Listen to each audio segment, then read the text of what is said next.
Kita masih di bahasan lembaran ke-6, masalah faktor-faktornya bisa merusak kesabaran. Kembali saya ingatkan diri saya dan Bapak Ibu sekalian, kalau sabar ini adalah sebuah perangkat kendaraan yang sangat istimewa, yang membuat kita bisa melalui roda kehidupan di muka bumi ini dengan sangat mudah di saat ujian datang. Sebagaimana syukur di sisi yang lain adalah kendaraan istimewa dan terbaik di saat kita sedang mendapatkan nikmat. Karena dua hal inilah yang telah diperintahkan oleh Sang Pencipta Allah Subhanahu wa taala untuk kita gunakan dalam kehidupan kita. Sudah sering kami ulangi dari awal sekali kita membahas tentang masalah sabar ini. Kalau di dalam meraungi dan menjalani kehidupan muka bumi ini kita punya dua sayap kehidupan yang harusnya kita jaga dan kita imbangi. Satu sisi bersyukur kalau nikmat ada sehingga Allah akan tambah sebagaimana firman-Nya la in syakartum la azidannakum. Kalau kalian bersyukur maka saya akan tambah. Dan sabar di sisi yang lain kalau seandainya sedang datang ujian baik kecil ataupun besar karena tidak ada pilihan lain kecuali kita bersabar.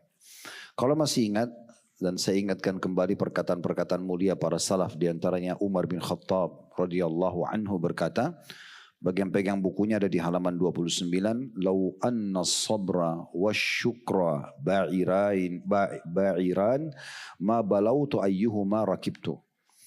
Seandainya sabar dan syukur itu adalah dua ekor unta, maksudnya untuk menuju ke tujuan, niscaya aku tidak peduli manapun di antara keduanya yang harus aku tunggangi. Dan beliau berkata dalam statement yang lain, wajadna khaira aishina bis sabr. Kami menemukan bahwasanya kebaikan kehidupan kami justru dengan adanya kesabaran. Ada yang selalu mengatakan statement di negara kita ini, sabar ada batasnya, ya. Saya sabar tapi ada batasnya loh misalnya gitu ya. Dia seperti mengancam orang yang mengganggu dia gitu ya. Padahal sebenarnya gangguan-gangguan yang datang itu juga sesuai dengan takdir Allah Subhanahu wa taala. Allah memang sedang ingin menguji kita dari orang itu, dari kejadian itu, ya, dari tempat itu. Karena memang Allah ingin memberikan pahala sabar. Harus dengan ujian baru pahala sabar itu bisa didapatkan. Dan Allah berfirman, innama yuwaffas sabiruna ajran bighairi hisab. Orang-orang yang sabar akan mendapatkan balasan tanpa ada hitungannya lagi. Dan ahli surga nanti pada saat masuk dan semoga insya Allah kita termasuk, itu para malaikat berkata pada saat menyambut mereka di pintu surga, bima sabartum. Ini semua kalian dapatkan, kalian nikmati karena kesabaran kalian. Jadi jangan dianggap sabar itu sesuatu beban atau sesuatu yang negatif, tapi dia perangkat istimewa. Saya pernah menyampaikan juga statement Umar bin Khattab yang lain radhiyallahu anhu, beliau mengatakan orang yang sedang ada ujian ya dalam dua keadaan. Yang satu beruntung, yang satu rugi. Yang beruntung siapa? Yang bisa menerima ujian tersebut sebagai bentuk kasih sayang dari Allah, sebagai bentuk Allah ingin memberikan dia derajat yang tinggi di surga, melipat gandakan pahalanya, membersihkan dosa-dosanya, dan memberikan dia pelajaran dari pengalaman hidupnya. Kita kan belajar bisa secara formal, kelas seperti ini, atau misalnya di bangku sekolah, kuliah, bisa juga dari pengalaman hidup. Nah dari pengalaman hidup ini sekolah lebih mahal. Gratis sebenarnya, tapi orang banyak tidak paham kalau itu sebuah sekolah. Gangguan orang, ya, gagal dalam usaha, itu semua sekolah yang tidak formal, tetapi dia lebih mahal dari sisi nilai, karena kita jadi langsung praktek dalam hidup kita.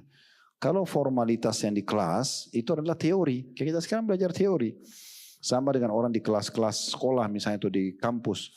Tapi kalau kejadian dalam hidup kita, ada yang ganggu, kita sakit, ya, bangkrut usaha, ditipu orang, itu kan sekolah dan itu langsung kita praktek. Kita sedang menghadapi masalahnya dan kita sedang memikirkan solusinya. Ini sekolah yang sangat mahal. Maka beliau mengatakan orang yang sukses yaitu orang yang menerima itu sebagai ujian dari Allah.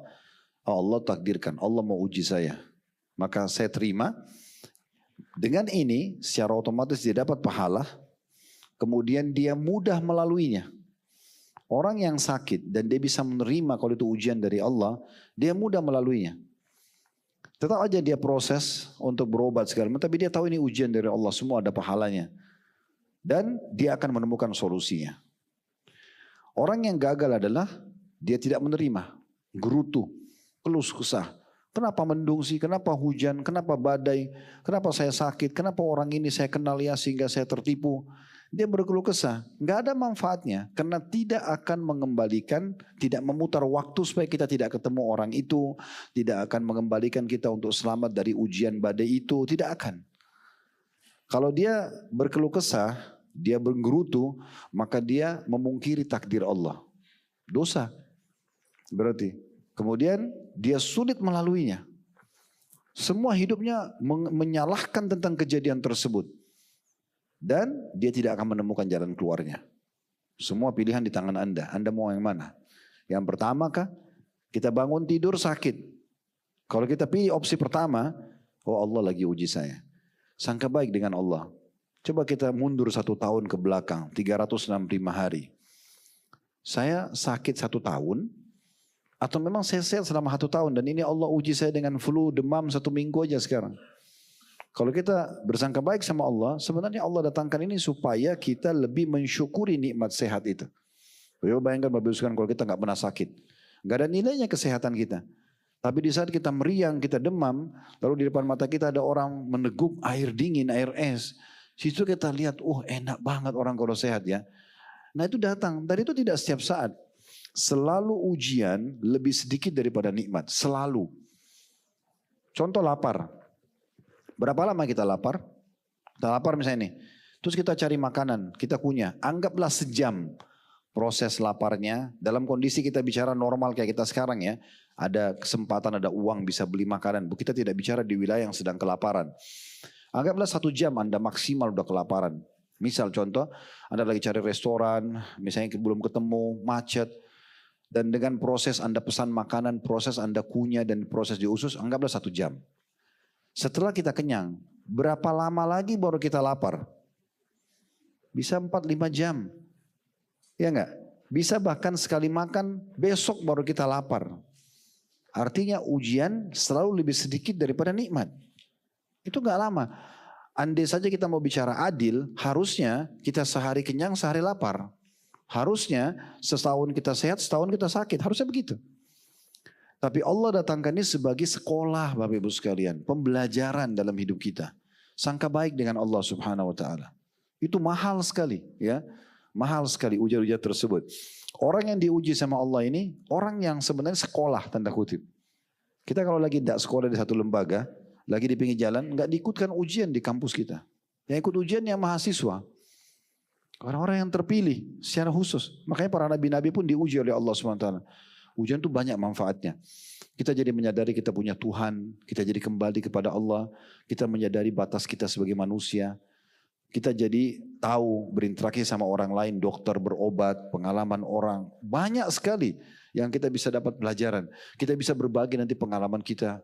Ada teman tetangga yang bilang, saya kok meriang banget. Oh kemarin saya minum obat ini cocok nih. Kita bisa berbagi sama orang. Itu semua dari pengalaman cobaan yang datang. Sehingga tidak ada gunanya Bapak Ibu kalau Anda gerutu, marah-marah. Makanya Nabi SAW kasih kata kuncinya. Jangan seseorang di antara kalian kalau sudah terjadi sesuatu. Dia mengatakan kalau seandainya begini dan begitu. Tapi ucapkanlah. Qadarallahu ma syaa fa'al. Allah sudah takdirkan, Allah menginginkan begitu. Tapi tidak ada takdir Allah yang buruk, enggak ada. Pastikan itu, semuanya baik. Walaupun yang paling pahit dalam hidup Anda. Anda tidak tahu, mungkin ujian yang sedang datang sekarang itu sebenarnya Allah menyegerakan hukuman yang tadinya akan dihukum di akhirat. Akan lebih susah. Karena pelanggaran kita terlalu berat misalnya. Kita tidak pernah tahu, bisa saja itu. Kan gitu. Karena kata Nabi SAW, seorang muslim, seorang mumin diuji oleh Allah SWT di dirinya, di hartanya, di keluarganya. Sampai Allah membuat dia jalan di muka bumi tidak tertinggal 1 dosa pun. Jadi ada manfaatnya besar gitu kan. Kecuali Anda menjadi manusia yang tidak pernah buat salah. Mata Anda gak pernah lihat haram, telinga gak pernah dengar haram, lidah Anda gak pernah ucapin haram, tangan gak pernah jamah haram, kaki gak pernah melangkah tempat haram. Mungkin, tidak ada ujiannya bisa saja. Tapi ini banyak kesalahan-kesalahan kita. Dan tidak cukup dengan istighfar. Kata Nabi SAW dalam sebuah hadis yang lain, ada dosa tidak cukup dengan istighfar. Allah akan datangkan ujian penyakit pada orang tersebut. Karena kadar dosanya, misalnya 10, istighfarnya cuma 2. Gak mempan. Belum bisa membersihkan. Dengan penyakit, maka bisa jadi 10 bersih semuanya. Dan pernah kami sampaikan, kalau dibersihkan dosa Bapak Ibu sekalian, kita Anda istighfar, Anda taubat dengan ujian-ujian datang, maka Anda akan mendapatkan 2 manfaat besar. Yang pertama, Anda selamat dari hukuman konsekuensi dari pelanggaran tersebut. Karena dosa itu kan hukuman. Anda kerja di kantor, Anda melanggar, Anda pasti dihukum. Sangat dekat dengan ancaman. Itu kurang lebih dosa, maksiat itu sama dengan pelanggaran, dekat dengan hukuman. Yang kedua, fasilitas yang tertahan kena pelanggaran itu akan kembali. Anda kalau dimaafkan oleh perusahaan, Anda bisa kembali kerja. Gaji tetap dapat. Itu kan manfaatnya pemaafan. Nah seperti itu. Jadi selalu kita berpikir hal-hal yang baik teman-teman sekalian. Ya. Begitu juga Ali berkata radhiyallahu anhu, ini sudah pernah kita bahas, cuma saya ulangi karena bagi saya ini penting sekali. Apalagi pertemuan cuma sebulan sekali, dalam membedah buku ini terlalu lama waktunya ya. Maka kita perlu ingatkan kembali. Kata Ali radhiyallahu anhu, as-sabru matiyatun la takbu wal qana'atu sayfun la yambu. Sabar adalah kendaraan yang tidak akan pernah terpeleset. Kendaraan yang paling bagus, istimewa untuk menyelamatkan kita itu sabar. Dan sikap qanaah adalah pedang yang tidak pernah meleset. Semua orang diuji. Saya pun merasakan ujian tersebut. Ada beberapa orang yang berbau dalam hidup kami, menipu, ya misalnya ada utang tidak bayar. Seperti Bapak Ibu alami. Ada seseorang, teman saya berkata begini, kenapa enggak dilaporin saja? Kenapa enggak dibalas saja? Kenapa enggak begini dan begitu? Kalau saya sudah selesaikan ini, saya akan balas semuanya. Saya bilang jawaban saya, kalau saya ikutin apa yang kamu bilang, mudah sekali. Ke polisi, laporin, selesai. Saya punya bukti-buktinya. Atau saya balas secara fisik, bisa saja saya menang misalnya. Berantem atau apa bisa tonjok-tonjokan bisa saja. Tapi di mana pahala sabar dari ujian ini? Di mana pahala sabar? Sekarang justru ujian ini datang, di sini puncaknya kita raih pahala sabar. Harusnya di sini sabar, karena kalau bukan ujian, kapan kita mau sabar? Di mana kita dapat pahalanya? Dia bilang, subhanallah, saya tidak terfikir. Saya bilang, ya, justru di situ ujiannya. Bukankah Nabi Muhammad SAW Nabi dan di fase Mekah menjadi raja, punya kekuatan militer. Nabi itu, teman-teman sekalian, semua nabi-nabi, termasuk Nabi Muhammad SAW diberikan kelebihan kekuatan 10 orang laki-laki. Semua nabi-nabi ya, termasuk Nabi Muhammad SAW, untuk membela agama Allah. Jadi kalau Nabi itu, kalau berhadapan 10 orang baru berimbang dengan beliau sendiri. Kekuatannya itu. Tapi waktu di Madinah jadi raja, beliau Nabi, beliau punya pasukan, beliau kuat secara fisik. Apakah beliau selamat dari gangguan orang? Hampir setiap hari orang munafik di Madinah mengganggu Nabi. Kisah ifk.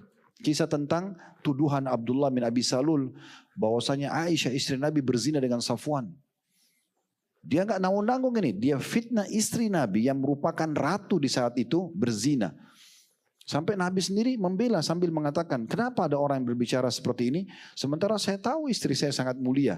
Dan laki-laki yang dituduh itu sahabatku, Safwan maksudnya, tidak pernah masuk ke rumahku kecuali dengan izinku. Kalau Nabi saja begini, dan beliau bersabar menerima itu. Akhirnya Allah berikan jalan keluar dalam surah An-Nur dibela.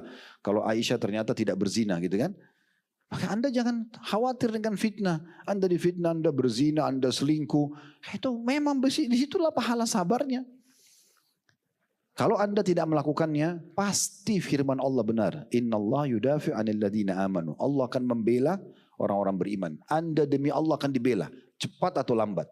Allah datangkan pembelaan tanpa Anda tahu dari mana. Orang yang kita tidak kenal pun membela kita. Sering terjadi gitu. Kami secara nasional kadang-kadang diserang, saya tidak tahu dari mana asal muasalnya. Kita nggak buat. Teman-teman tim bilang, gimana Ustaz? Tenang aja, sabar. Gak usah dilayani, kita banyak berikan komentar sana sini. Nanti jadi salah.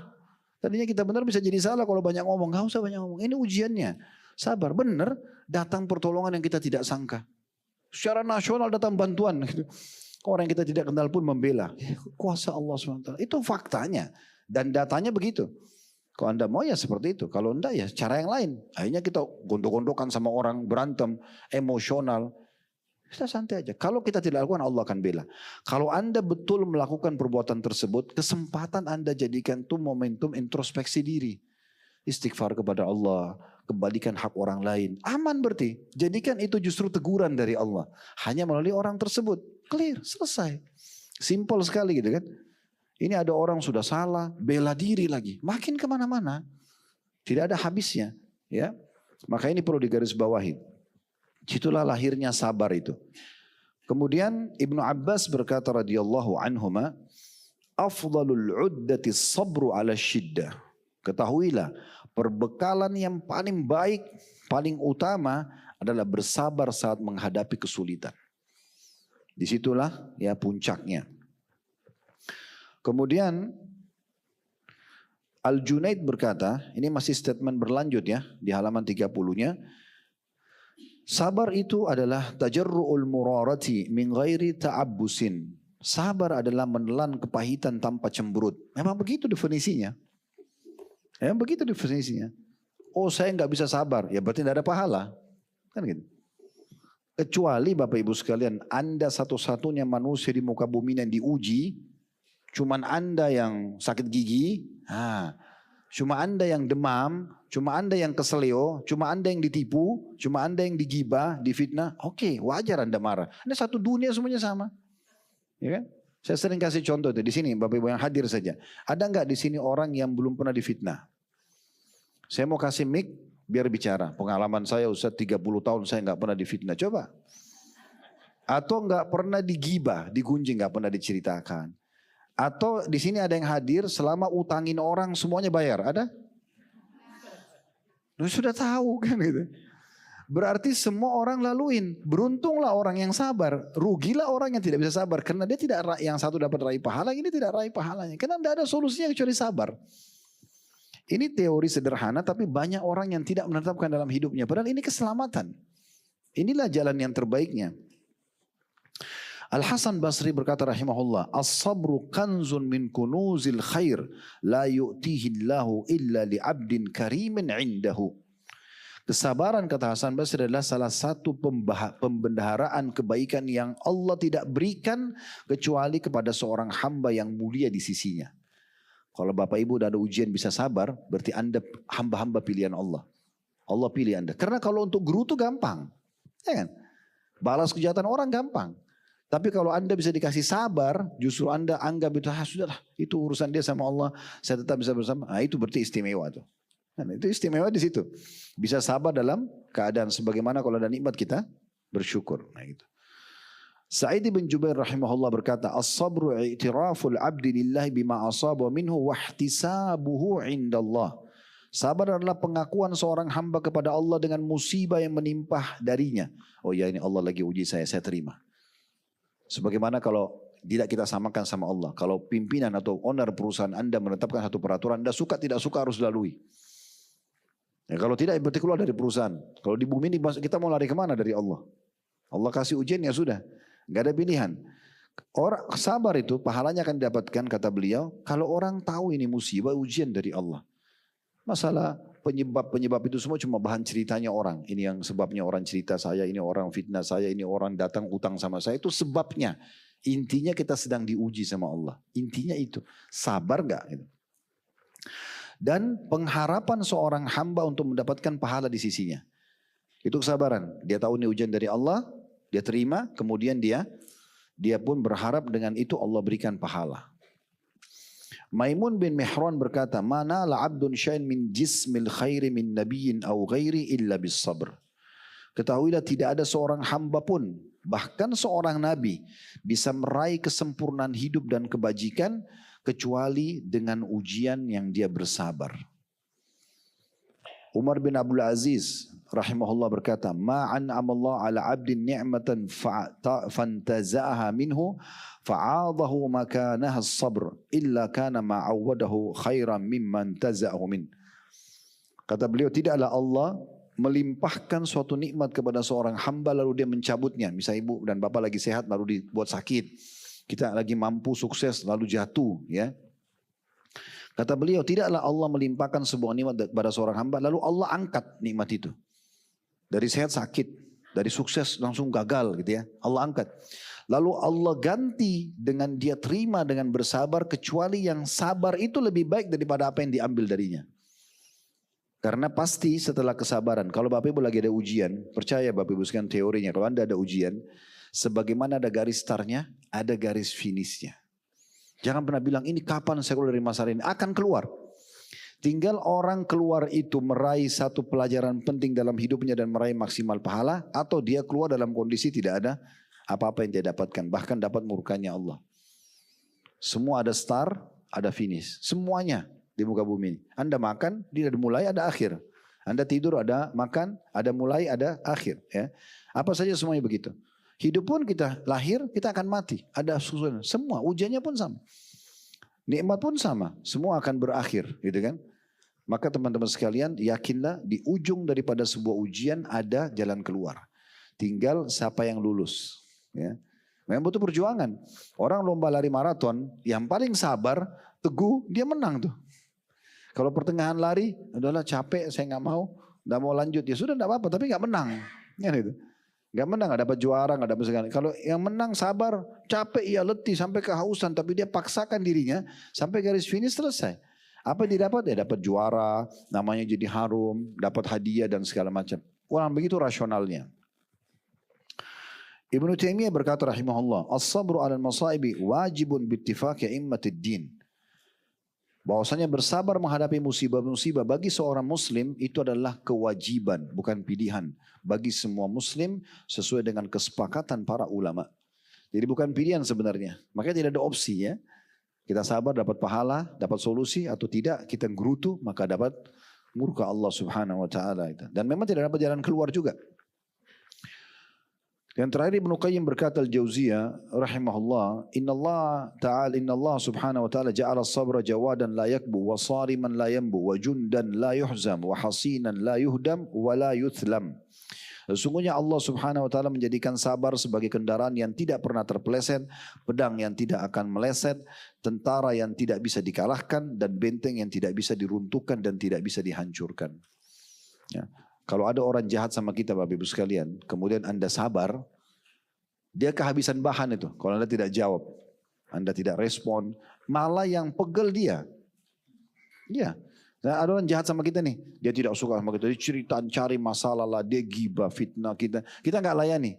Sebenarnya bukan kita yang pegel, dianya yang pegel. Anda biasa aja aktivitas makan, minum, atau biasa. Bahkan tunjukkan sama dia Anda tidak apa-apa, tidak mempan. Nah itu bagus. Orang kalau lagi duel di medan perang, prajurit yang ditakutin oleh musuh itu prajurit yang tidak tunjukkan rasa sakitnya. Kalau baru dengar suara peluru sudah aduh tak ketakutan, oh musuhnya tambah berani. Coba kalau dia sudah berdarah-darah, masih kokoh, masih jalan menghadapi musuh, musuhnya dia takut, oh, ini orang kuat banget. Padahal sebenarnya dia sudah kesakitan juga. Nah seperti itu. Itu kurang lebih review, mengingatkan kembali Bapak Ibu sekalian, karena saya lihat di poin itu paling penting ya untuk Bapak Ibu bawa pesan bagaimana kita terapkan sabar dalam kehidupan kita ya. Dan kita masih di lembaran ke-6 tadi saya bilang faktor-faktor yang merusak sabar, kita sudah sempat membahas tentang sikap gundah ya. Ini selalu dan dia mirip dengan poin nomor 3 gelisah, gundah gelisah ya. Setiap ada masalah dia selalu jadikan itu sebagai beban pikiran.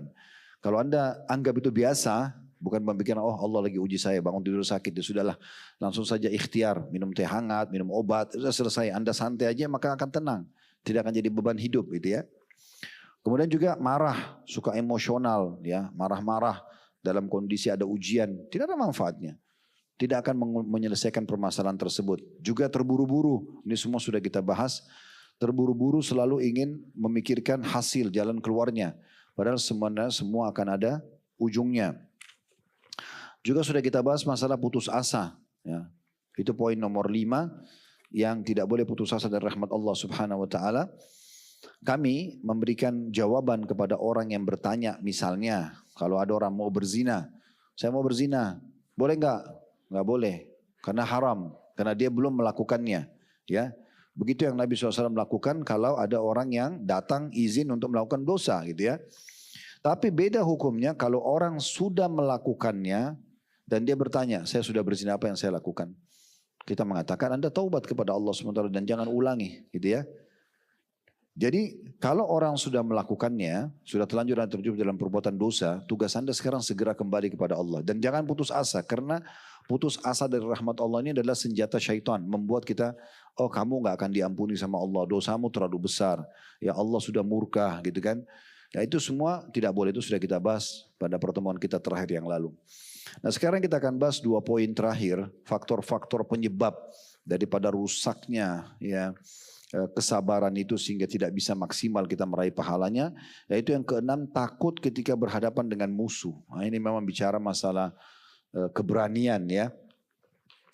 Jadi teman-teman sekalian, seorang muslim harus menepis semua rasa takutnya kepada selain Allah. Hanya takut kepada Allah saja. Tidak boleh lagi ada takut kepada siapapun. Selama Allah ridho, tidak usah takut. Yang kita khawatir, walaupun seluruh manusia di muka bumi ini dukung kita, tapi kita lakukan perbuatan yang mendatangkan murkanya Allah, itu Allah bisa balik manusia memusuhi kita. Nah itu yang harus kita perbaikin, teman-teman. Persepsi ini yang harus kita perbaikin. Karena kalau tidak, banyak orang lebih mengandalkan, mendahulukan ya manusia daripada Allah Subhanahu Wa Taala. Ini keliru, ya. Kalau Allah mau menghukum kita, walaupun satu dunia ini mendukung, Allah bisa hukum. Satu dunia ini mau menyusahkan kita, tapi Allah tidak mau kita ditimpa, tidak akan menimpa kita. Walaupun Anda cuma sama Allah saja. Kalau Anda kembali kepada kisah para nabi-nabi ya, kisah Nabi Nuh, kisah Nabi Hud, kisah Nabi Saleh, kisah Nabi Shu'aib, kisah Nabi Musa, Nabi Ibrahim, yang kaumnya membangkang, ya, kejam-kejam kaumnya itu. Siapa yang tidak kenal kekejamnya Fir'aun? Istrinya aja sendiri Asia dibunuh sama dia, gitu kan, karena beriman pada Musa. Semua orang yang menolak ketuanya dibunuh, gitu kan. Tetapi nabi-nabi ini karena sangat yakin mereka sedang bersama dengan Allah, nggak takut sama sekali nggak takut. Ya, mau pasukannya besar, mau kekuatannya besar, mau dia raja, pokoknya dia salah, maka dia akan dikalahkan. Itu secara hukum sudah pasti. Makanya waktu Nabi Nuh alaihissalam itu mendakwai kaumnya 950 tahun. Ini sudah kami sampaikan di Blok M di dua Sabtu yang lalu kalau saya pekan kedua tentang serial Nabi ya. Tabligh kabar serial Nabi itu biasanya di Sabtu kedua. Bapak Ibu ingat kalau Sabtu kedua ada waktu habis zuhur sampai asar, kami selalu di Blok M Square itu ada di Masjid Nurul Iman ada kajian itu ya. Jadi bulan ini kita bahas sahabat Nabi, bulan depannya kita bahas serial Nabi. Nah kebetulan kami sudah bahas serial Nabi 3, Nabi Adam, Nabi Idris dan Nabi Nuh. Nah waktu kami bahas Nabi Nuh alaihissalam itu teman-teman sekalian berdakwah 950 tahun di kaumnya. Tidak beriman kecuali sedikit sekali.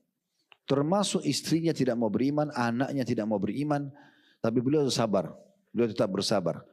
Ujung-ujungnya pada saat kaumnya sudah keras kepala benar, udah nggak mau, dan mereka bahkan menantang Nabi Nuh untuk mendatangkan siksaan Allah, dan mau menyusahkan Nabi Nuh, maka Nabi Nuh menantang mereka kembali.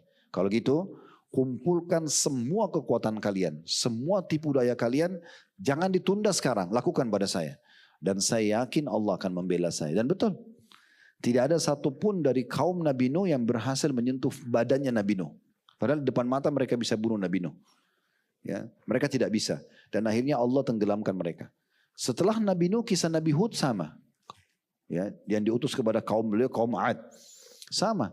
Kaumnya itu terkenal jabbar, perkasa, kuat, dan ganas. Kalau perang sama orang, manusia kalau orang biasa tebas leher, dia cincang-cincang orang. Kaum Ad itu kejam sekali. Allah gambarkan dalam Al-Quran. Wa idza batashtum jabbarin. Kalau kalian berperang menghukum orang maka kalian sangat kejam. Ya, gitu. Tapi tidak ada satupun yang bisa menyentuh fisiknya Nabi Hud. Nabi Hud berdakwah terus kepada mereka. Mereka tidak mau. Mereka ancam Nabi Nuh. Datangkan yang Allah ancamkan pada kami. Kamu juga hai Nuh, Hud kami akan susahkan kamu. Dalam Al-Quran digambarkan Nabi Hud mengatakan. Kalau gitu kumpulkan semua kekuatan kalian. Jangan tinggalkan satupun kekuatan. Semua tipu daya kumpul, lakukan pada saya kalau kalian mampu. Ditantang begitu. Kenapa? Karena dia tahu dia sedang bersama Tuhan alam semesta. Kecil sekali kalau semua manusia ini Allah mematikan. Gempa berapa detik, hangus, habis semuanya, hancur. Building-building yang kuat, orang tenggelam, mati, semua gampang sekali. Tsunami datang, habis sekian juta orang bisa mati gitu kan. Jadi mudah sekali. Anda sedang bersama dengan zat yang maha kuat dan maha perkasa. Allah subhanahu wa ta'ala. Apa yang dikhawatirkan? Al-Zat yang maha kaya, hanya minta kepada dia dan bergantung padanya, gitu kan? Yang maha luas rahmatnya, tapi sisi lain amat keras siksaannya. Maka kaum Nabi Hud yang kuat-kuat dan perkasa tidak ada yang bisa menyentuh Nabi Hud. Lalu mereka tantang, hai Hud, datangkan semua siksaan itu. Kamu pun akan kami susahkan, gitu kan? Tapi tidak ada yang bisa sentuh beliau dan Allah akhirnya setelah Nabi Hud berdoa, ya Allah, mereka sudah kadzabun, mendustahkan saya. Maka bukalah pemisah antara saya dengan mereka, hukum. Maka datanglah awan yang sangat gelap, gitu ya. Dan mereka mengatakan, kaumnya Nabi Hud masih berkata, kaumnya Nabi Hud, kaum Ad mengatakan, oh itu hujan akan turun buat kami. Maka Allah menyuruh Nuh menjawab, itu bukan hujan, itu adalah siksaan yang dibawa dengan awan itu.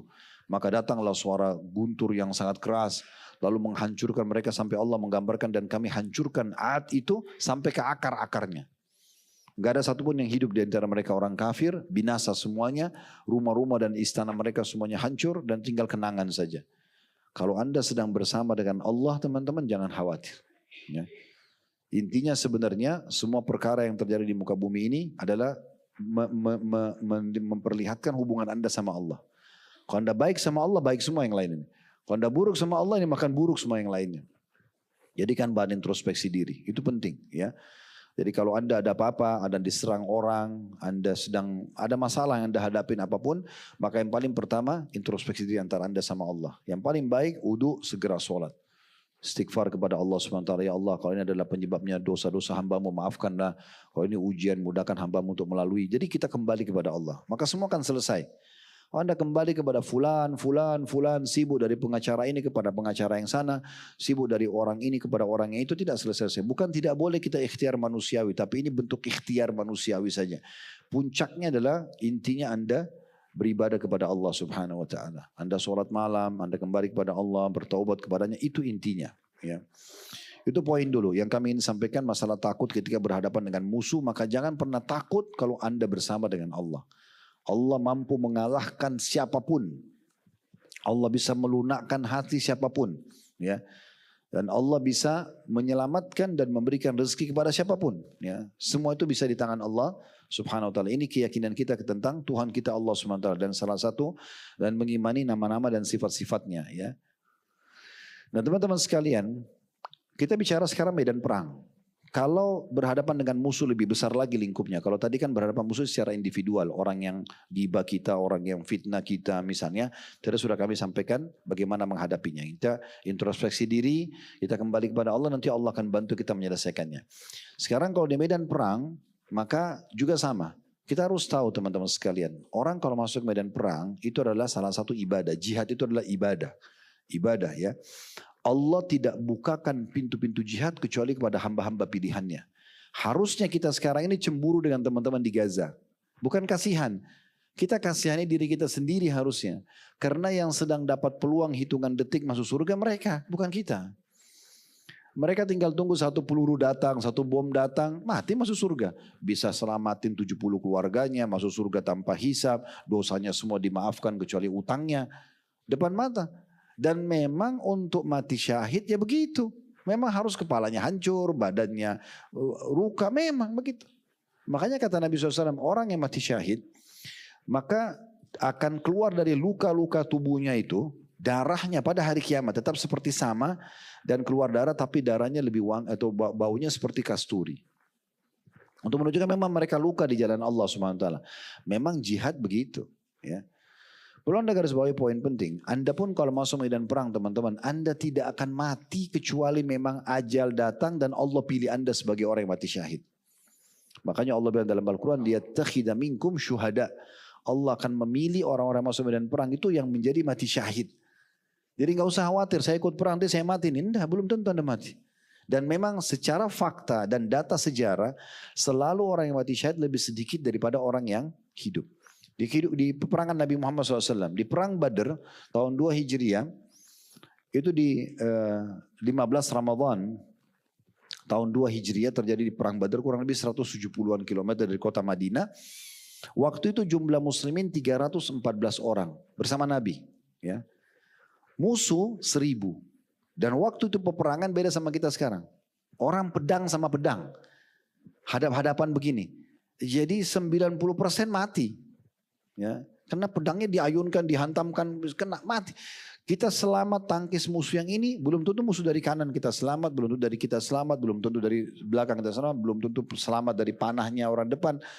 Jadi luar biasa. Tapi tahu berapa orang yang mati syahid? Dari 314, 60. Kenapa bukan semuanya mati?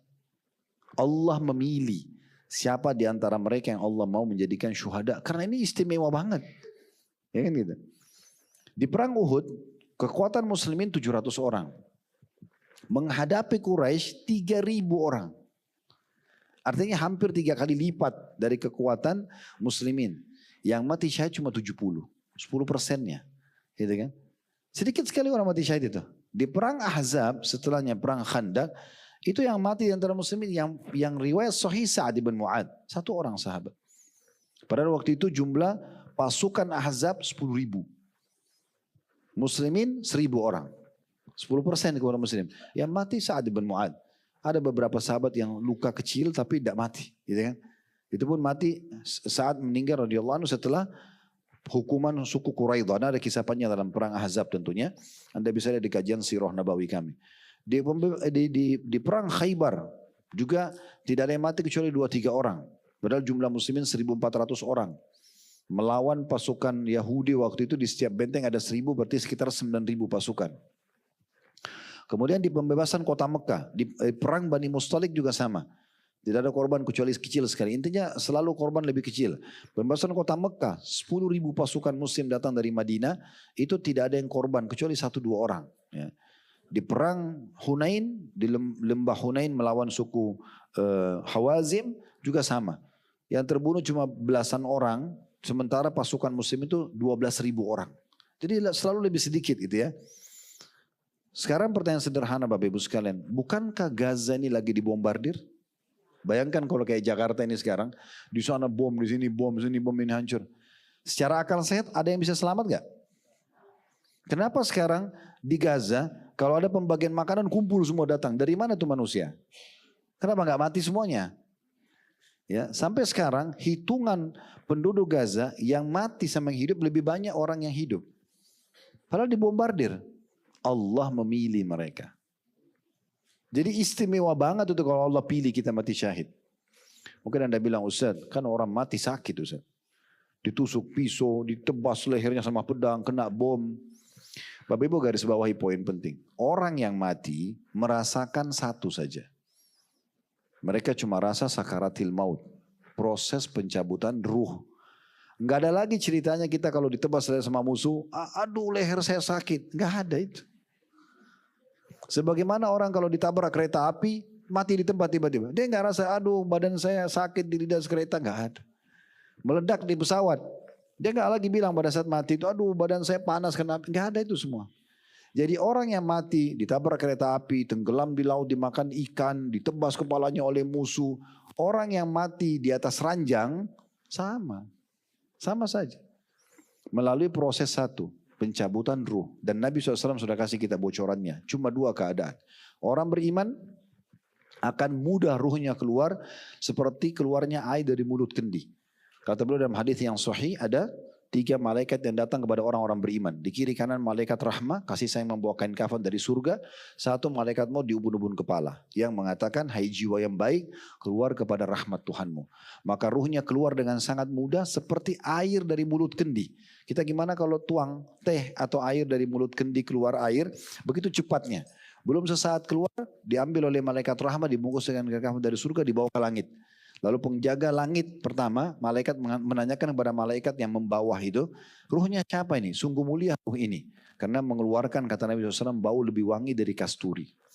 Kemudian selanjutnya, malaikat yang membawa rahmat itu mengatakan, ini adalah ruhnya Fulan bin Fulan, disebutkan namanya di dunia. Lalu kemudian semua malaikat-malaikat di langit berharap ruh itu lewat di sisi mereka karena mengeluarkan bau yang wangi tadi. Lalu Allah berfirman kepada para malaikat, kembalikan hambaku ini ke dunia, karena di sana saya ciptakan, di sana pula saya akan bangkitkan. Udah, itu ceritanya masih panjang, tapi saya ambil saksi bahasan di sini. Kemudian kalau orang kafir, munafik, orang musyrik, maka akan datang 3 malaikat, 2 malaikat penyiksa kiri kanan bawa kain kafan dari neraka. Kalau tadi kan dari surga. 1 malaikat mau di ubun-ubun kepala yang mengatakan, hai jiwa yang busuk keluar pada murka Tuhanmu. Maka ruhnya berantakan di tubuhnya tidak mau keluar. Dalam surah Al-Anfal Allah gambarkan maka bagaimana kalau kalian melihat dahsyatnya para malaikat memukul dan menghantam muka dan bokong mereka. Dan mengatakan rasakanlah panasnya api. Kata Nabi SAW maka malaikat maut mencabut dengan keras ruh mereka. Orang-orang kafir ini ibaratnya seperti bulu domba yang dibasahkan, dililitkan di pohon berduri lalu ditarik dengan keras. Sehingga berantakan bulu domba itu. Nah seperti itu keadaannya. Belum sesaat keluar dibungkus dengan kain kafan dari neraka oleh malaikat yang menjaga itu ya, yang membawa, mohon maaf ini. Jadi dibungkus dengan kain kafan dari neraka, kemudian dia dibawa ke langit. Baru tiba di langit pertama saja, maka para malaikat di langit pertama mengatakan, siapa ini? Ditanya malaikat penyiksa tadi yang bawa ruhnya. Sungguh buruk ruh ini. Kata Nabi SAW, karena ruh itu mengeluarkan bau lebih busuk dari bau bangkai. Wa na'udzubillah. Lalu tidak dibukakan pintu langit, dan semua malaikat di langit berharap ruh itu tidak lewat di sisinya karena bau busuk tadi.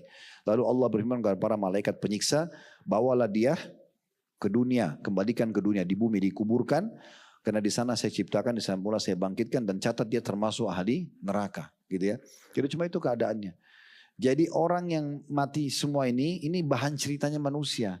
Oh dia mati karena sakit kanker, oh dia mati karena tabrakan, dia mati karena tsunami, ini bahan cerita. Intinya ajalnya datang. Dan prosesnya cuma sakaratil maut, itu aja. Ini yang membuat teman-teman kenapa para sahabat Nabi, para tabiin, para orang-orang yang faham ini, mereka nggak berani, nggak takut, mereka berani untuk mati di medan perang. Karena mereka tahu kalau tidak ajal belum datang tidak akan mati. Kalaupun mati itu luar biasa istimewa, karena mati terbaik adalah mati syahid. Kata Nabi Muhammad SAW, tidak ada orang yang mati masih berharap kembali ke dunia kecuali orang yang mati syahid. Dia berharap kembali ke dunia hanya untuk mati lagi. Jadi kalau kita terbunuh nih, kayak teman-teman kita di Palestina, kalau mereka bisa ngomong secara teori agama, Nabi SAW orang yang terpercaya, As-Sadiqul Masduq SAW mengatakan pada kita, bahwasanya tidak ada orang yang mati, ingin kembali kecuali orang mati syahid, dan berharap dia dibunuh kembali. Jadi kalau kita sekarang teman-teman yang di Gaza yang dibom itu dihidupkan kembali, mereka cerita sama kita, mereka tidak berharap ngobrol sama kita lama, mereka berharap itu bom dilempar lagi sama Yahudi kena lagi. Karena begitu dia kena, di saat detik-detik itulah semua hijab matanya terbuka. Dia bisa lihat surganya, dia bisa lihat semua apa yang Allah janjikan. Jadi akhirnya mereka jadi berpikir, oh hanya dengan begini dapat ini semua, ya udah balik lagi ke dunia. Begitu. Anda coba ketik nanti habisin di searching di Google tentang syuhada Badr dan syuhada Uhud. Itu ada ayat Al-Quran yang turun. Janganlah kalian mengira orang-orang yang mati orang yang mati di jalan Allah itu mati, tapi mereka di sisi Tuhan mereka. Mereka gembira terhadap apa yang Allah berikan pada mereka.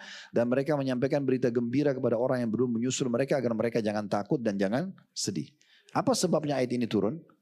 Dikarenakan sebab turunnya ayat ini, beberapa syuhada, kata Nabi SAW yang mati syahid pada saat itu di dua lokasi ini, mereka karena lihat pahala yang sangat besar, mereka minta kepada Allah, ya Allah tolong kembalikan kami ke dunia lagi.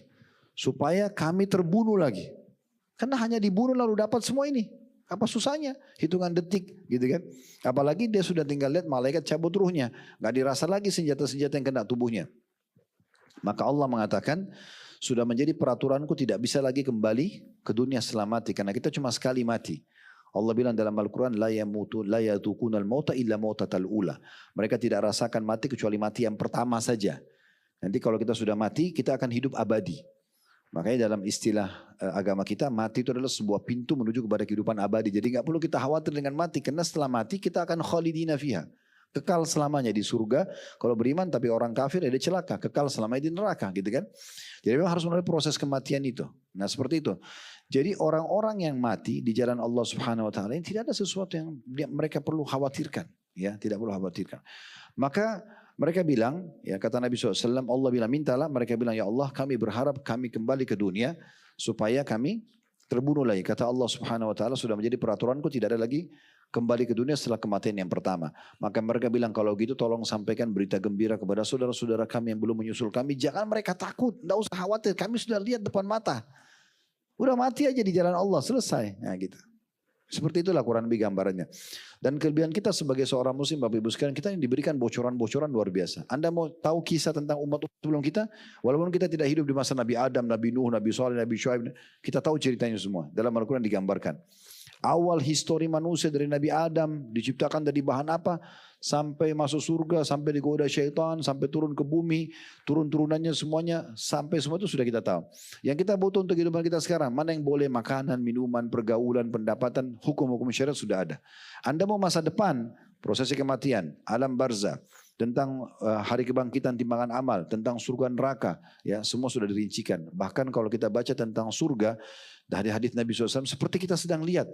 Pintu gerbangnya begini, taman-tamannya begini, bidadarinya begitu, baju-bajunya, makanannya, segala macam hal. Neraka juga seperti kita lihat. Siksa yang paling rendah itu seperti ini, siksa yang di atasnya lagi seperti ini. Jadi dirincikan semuanya. Jadi semua kita sudah tahu bocorannya. Jangan kita menganggap dan ragu, oh ini benar gak ya? Itu gak boleh, karena itu rukun iman kita. Nah, kejadian-kejadian umat-umat sebelum kita dari para sahabat Nabi yang sudah mati syahid dan mereka menyampaikan berita gembira kalau orang yang akan menyusul, maka itu adalah berita benar ya. Tinggal kita mau atau tidak. Saya mungkin Bapak Ibu bisa juga searching di YouTube ya, kalau di mungkin di YouTube tentang orang mati syahid tersenyum. Nah, gitu ya. Banyak itu.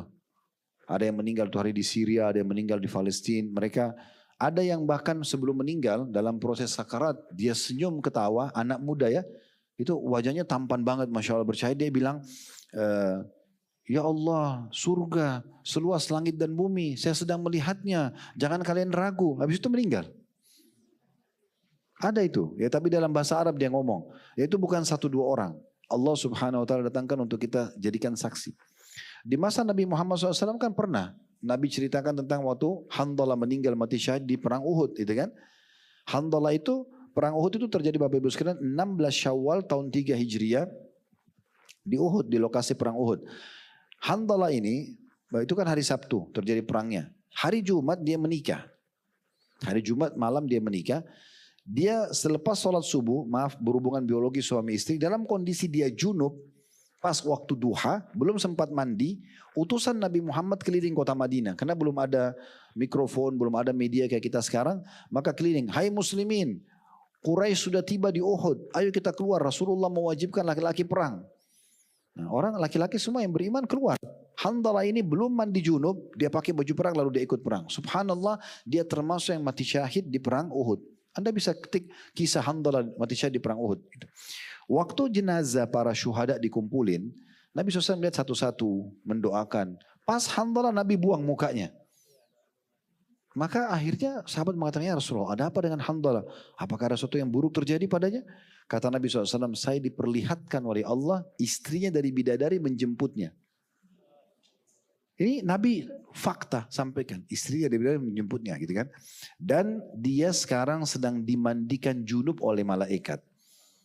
Maka Handalah itu julukannya Gasilul Malaika, dimandikan oleh malaikat. Ini cerita Nabi yang sampaikan. Fakta lapangannya ada, datanya ada gitu. Kalau kita tidak percaya Nabi, lalu siapa yang kita akan percaya? Jadi seperti itu realitanya. Maka tadi yang saya bilang itu nanti tolong dicari ya tentang contoh-contoh orang yang mati syahid tersenyum di YouTube. Itu dilihat, Bapak-Ibu sekalian lihat banyak cuplikannya itu. Yang meninggal dulu waktu perang Afghanistan dengan Rusia. Di lokasi Afghanistan dulu yang meninggal, di Chechnya yang meninggal, di banyak lokasi-lokasi kaum muslimin. Tentu tidak semua orang mati syahid diperlihatkan oleh Allah seperti itu ya. Tapi satu dua orang sebagai sampel gitu kan. Tidak semua juga orang meninggal kafir dalam kondisi badannya busuk segala macam. Tapi satu dua orang Allah perlihatkan untuk jadi pelajaran. Nah seperti itulah. Nah kalau kita masuk ke medan perang, di poin nomor 6 ini, kita disuruh bersabar teman-teman menghadapi musuh. Jadi sabar aja. Dan kalau kita berperang teman-teman sekalian, sudah masuk di kancah jihad, yang membunuh musuh bukan kita, tapi Allah Subhanahu Wa Taala. Oleh karena itu kita tinggal berusaha saja. Allah berfirman kepada para sahabat di perang Badar, "Falam taqtuluhum walakinnallaha qatalahum wa ma ramaita walakinnallaha rama." Engkau tidak membunuh mereka pada saat melempar panah, melempar tombak, mengayunkan pedang ya, tapi Allah lah yang melempar dan membunuh mereka. Makanya kalau Bapak Ibu baca tentang kisah perang Badar itu unik sekali ya. Di situ ada satu sahabat di antara kisahnya namanya Abdullah bin Mas'ud. Abdullah bin Mas'ud ini orangnya sangat kurus, ya, badannya kecil, dan dia saking kurusnya, tapi Nabi SAW tegur ya orang-orang yang pernah menertawakan beliau. Beliau pernah naik di atas pohon kurma dan angin kencang tersingkap kedua betisnya. Dan saking kecilnya betisnya sampai ditertawakan sama sebagian sahabat. Lalu kata Nabi SAW, apakah kalian menertawakan kedua betisnya Ibnu Mas'ud? Demi zat yang jiwaku dalam agama yang sungguh dua betis itu lebih berat daripada gunung Uhud di timbangan amal hari kiamat. Punya kedudukan luar biasa. Intinya, waktu selesai perang Badar, sahabat-sahabat banyak yang menawan musuh. Abdullah bin Mas'ud menawan Abbas. Abbas ini paman Nabi. Abbas ini Bapak Ibu sekalian badannya sangat tinggi besar. Kekar, ya, suaranya keras. Sampai digambarkan Abbas itu kalau teriak dari salah satu gunung Mekah bisa terdengar di kota Mekahnya. Jadi saking besar dan kekarnya badannya suaranya keras gitu ya. Waktu ditawan yang tahan ikat tangannya Abdullah bin Mas'ud. Lalu Abbas teriak-teriak kesakitan. Kata orang-orang, wahai Abbas, ya, walaupun dia waktu itu masih dalam keadaan kafir, Abbas nanti masuk Islam pembebasan kota Mekah. Sebelum pembebasan kota Mekah. Mereka bilang, kenapa kau teriak-teriak? Yang pegang kau ini siapa? Dia bilang, hampir saja tangan saya dipatahkan sama dia. Lalu Nabi SAW ingatkan, sesungguhnya bukan kalian, tetapi Allah mengutus para malaikat. Bahkan kata Nabi SAW, waktu sudah dikumpulkan korban-korban orang-orang kafir, yang Nabi akan 70 tokoh Quraisy yang mati di perang Badar akan dimasukkan dalam sumur oleh Nabi SAW. Waktu itu Nabi bilang, mau gak saya perlihatkan kepada kalian perbedaan korban kalian dengan korban para malaikat. Mana yang dibunuh oleh malaikat, mana yang kalian bunuh gitu kan. Maka kata para sahabat, tentu ya Rasulullah. Kata Nabi SAW, yang kalian temukan di leher musuh itu tertebas dan ada luka bakar dan jari-jari musuh terputus, itu adalah korban para malaikat. Karena Allah bilang dalam surah Al-Anfal kepada para malaikat, tebaslah leher-leher mereka dan potonglah jari-jari mereka. Jadi itu Nabi sampaikan live gitu ya. Jadi sebenarnya teman-teman, kalau kita sama-sama musuh dan kita benar, itu Allah berikan kita kemenangan. Allah memudahkan kita untuk bisa membunuh. Walaupun mereka tuh senjatanya mutakhir. Garis bawah juga poin penting ya. Belum pernah dalam sejarah Islam, belum pernah sampai hari ini, pasukan Islam itu lebih banyak jumlahnya dan lebih mutakhir senjatanya. Belum pernah. Belum pernah. Di perang Badar, perang Nabi itu ya. Tadi saya bilang 314 lawan 1000. Di perang Uhud 700 muslim lawan 3000. Di perang Ahzab itu 10.000 pasukan musuh 1.000 muslim. Begitu seterusnya, selalu lebih sedikit jumlahnya. Selalu lebih sederhana. Makanya kata Umar radhiyallahu anhu, bekal terbaik kalian waktu mengutus pasukan adalah bertakwa kepada Allah. Tunduk dan patuh pada Allah, ikuti peraturannya, kerjain sholat, berdoa, zikir, lakukan itu, baca Quran, jauhi maksiat. Karena selalu kekuatan kalian di situ, bukan di senjata, bukan di jumlah. Ketahuilah, musuh-musuh kalian memiliki jumlah dan senjata yang lebih kuat. Ya, kata Umar kepada pasukannya kalau ngutus ini. Karena beliau tahu, itu waktu beliau utus teman-teman sekalian untuk menyerang, menaklukkan wilayah Persia, di masa beliau di tahun 16 Hijriah, itu pasukan Sa'ad bin Abi Waqqas cuma 30.000 orang, melawan 250.000.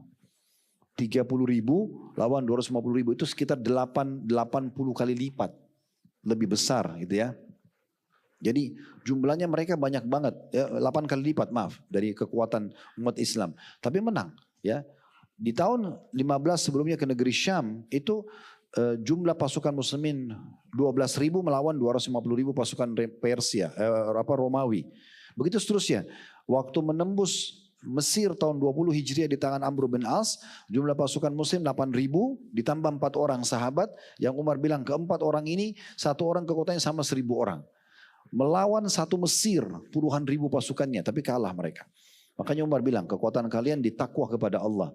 Musuh selalu lebih banyak jumlahnya dan senjatanya. Tapi kekalahan mereka karena mereka kufur, mereka maksiat pada Allah. Kalau kalian maksiat juga sama Allah, tidak menjaga hubungan sama Allah, pasti kalian kalah. Karena jumlah sama senjata pasti kalian lebih kalah. Jadi kekuatan kita justru di situ. Nah itu juga poin-poin penting. Makanya kalau berhadapan dengan musuh satu waktu Bapak Ibu sekalian bersabarlah. Nah itu yang dibahas di poin nomor 6 ini. Perhatikan kata penulis di sini, takut ketika berhadapan dengan musuh. Berdasarkan sabda Nabi SAW sebagaimana dalam hadits Abu Hurairah radhiyallahu anhu, la tamannau liqa'al adu fa idza laqitumuhum fasbiru. Jangan kalian berharap untuk bertemu dengan musuh. Akan tetapi jika kalian bertemu dengan mereka, maka bersabarlah kalian dalam menghadapi mereka. Jangan lari. Karena lari dari medan perang, sifat pengecut ini tidak ada dalam Islam. Kita kalau berperang, target utama mati syahid. Anda bisa bayangkan kalau orang masuk medan perang mau mati bagaimana? Pasti dia akan berusaha cari kematian tersebut, dia akan nyerang musuhnya. Nah itu. Kalau tidak, maka berarti kita pulang dengan kemenangan. Jadi Islam tidak pernah kenal namanya kalah. Tidak ada kalah dalam Islam. Justru kalau mati, kita punya 10.000 pasukan. 10.000 semua mati terbunuh itu kemuliaan. Ya, itu targetnya. Memang mengejar surga gitu ya. Walaupun tadi sudah kita bilang tidak akan semuanya pasukan itu mati.